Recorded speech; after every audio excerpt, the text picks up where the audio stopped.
climbers Moniz and Willie Benegas are currently under scrutiny and facing a 10-year ban from Everest after illegally skiing the Lhotse Face. If Nepali officials do ban the climbers, it would effectively end the guiding career of the 49-year-old Benegas, who is one of the mountain's most famous guides. The pair planned to climb both Everest and Lhotse. During an acclimatization period, they skied 2,400 feet down the Lhotse Face, near their climbing route. Benegas, who is from Argentina, posted a video on his Facebook page.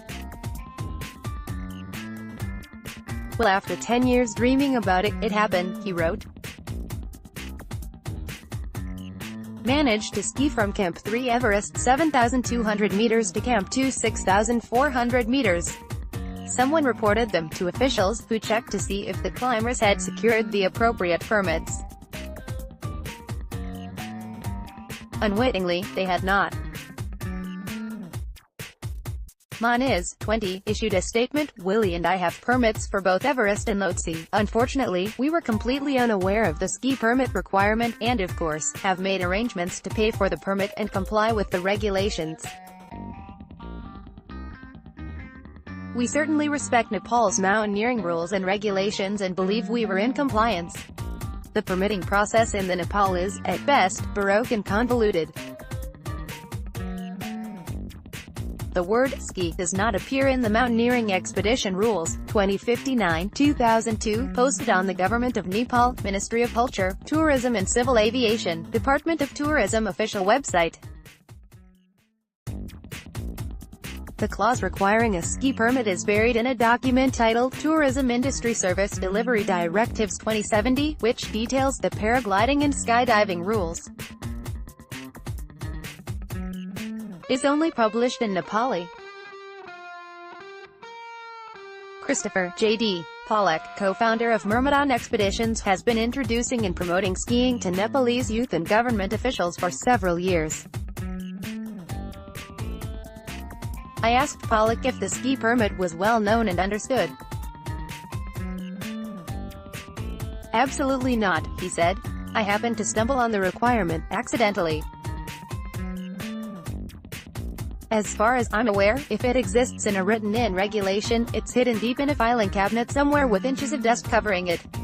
However, extreme skier Mike Merrill, who has skied in Nepal and on 8,000-meter peaks since 2000, said he has always paid a skiing fee because he applied as a ski expedition, not a mountaineering expedition. He added that he has never seen the regulation in writing. Skiing down the Lhotse Face isn't exactly an unprecedented feat, either. In 1970, Japanese speed skier Yuichiro Miura made the first descent.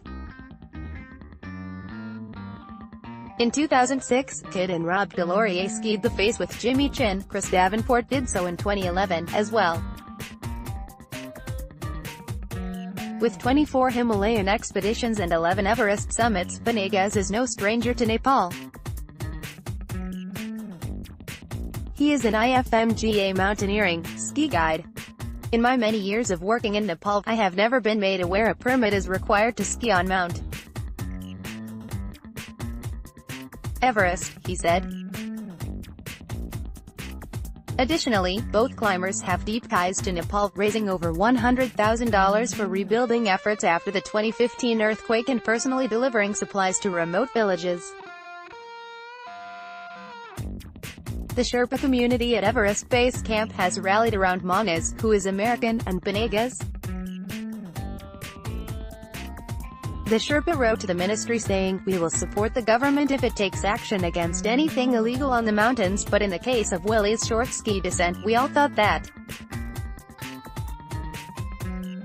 giving punishment to Willie is not a fair decision of the government since Willie has been coming to Nepal over the past 20 years and supporting Nepal's economy by bringing many tourists. He has also created jobs for many Nepali climbers, guides, and porters." They went on to comment on the potential long-term impact. Banning the legendary climbers from Nepal would mean a huge loss to Nepal's economy, as Willie's regular staff will lose their jobs and Nepal will also lose the tourists who would come here for climbing and trekking. Nearly 140 Sherpa have signed the document. Skipping out on the permit to save money doesn't appear to have been a motive for Benegas and Moniz. They had already paid $12,800 in permit fees for Everest and Lhotse. The additional ski permit, $1,000, and trash deposit, $500, were minor expenses. The additional permit also would have required them to pay for an additional liaison officer, Lhotse, who is tasked by Nepal's Department of Tourism with accompanying foreigners on their expedition to ensure that all rules are followed. They already had one Lhotse for their climbing permit, however, their climbing Lhotse was not at base camp. This has been a common complaint over the last few years. Expeditions are required to hire an Lhotse, which costs $3,000 per team, but the Lhotse rarely appears at base camp or even meets the team. In addition to an Lhotse, every expedition is required to use a local Nepali agency to secure permits and for other logistics.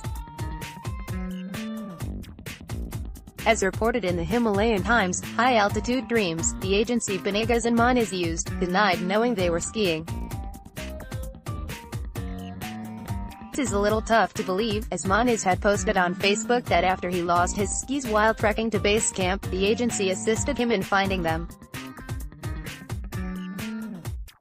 For now, Benegas and Moniz are back at Everest Base Camp still planning on climbing the two peaks. The Himalayan Times reported that the Department of Tourism has recommended that the Ministry of Culture, Tourism, and Civil Aviation cancel their climbing permits for Everest and Lhotse. However, the climbers have not been officially informed that their permit has been revoked. The Department of Tourism also recommended fining High Altitude Dreams and issuing a warning to the liaison officer.